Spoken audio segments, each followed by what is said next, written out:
हे वारंवार त्यांना ऐकावं लागायचं। त्यांनी ऑलरेडी आम्हाला शपथपत्र लिहून दिलेलं होतं, परत त्यांनी अजून आम्हाला दुसऱ्यांदा लिहून दिलं, अजून तिसऱ्यांदा मागायची वेळ आली तर तिसऱ्यांदा ते देऊ शकतात।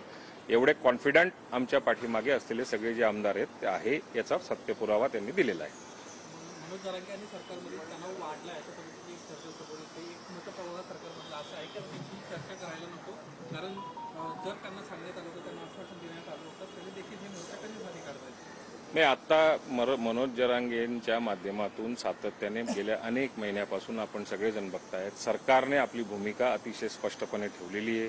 कुणबीच्या जेवढ्या नोंदी सापडलेल्या असतील त्या नोंदींप्रमाणे सगळ्यांना त्या ठिकाणी आपापलं जे हे असतं काय म्हणतात त्याला जात पडताळणी पत्र प्रमाणपत्र ते देण्याचं काम सुद्धा फार मोठ्या प्रमाणावरती सरकारने केलेलं आहे। त्यांच्या ज्या ज्या मागण्या असतील त्या मागण्यांवरती सातत्याने सरकारने त्या ठिकाणी योग्य तो प्रतिसाद दिलेला आहे। आत्ताही त्यांना विनंती केली होती की काही काळानंतर आपण याच्यावरती ठोस भूमिका घेऊन हायकोर्टामध्ये किंवा सुप्रीम कोर्टामध्ये हे आरक्षण टिकण्याच्या दृष्टिकोनातून ज्या ज्या काही समित्या नेमल्या असतील, जे जे अभ्यासक नेमलेले असतील की मराठा समाजाला कुठल्याही परिस्थितीमध्ये आरक्षण मिळालं पाहिजे, त्या दृष्टिकोनातून सरकारने फार मोठ्या प्रमाणावरती निर्णय घेतले, त्या ठिकाणी कार्यपद्धती आपली अवलंबलेली आहे आणि तरीसुद्धा हा मोर्चा काढण्याची आवश्यकता नव्हती।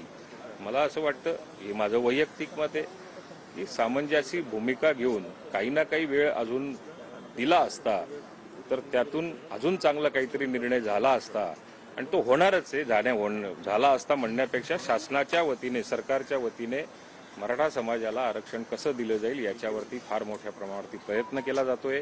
कुठल्याही आरक्षणाला त्या ठिकाणी धक्का न लागू देता तो मराठा समाजासाठी आरक्षणाचा मुद्दा रेटून नेण्याचं काम आज सरकारच्या माध्यमातून प्रयत्न केले जात आहेत।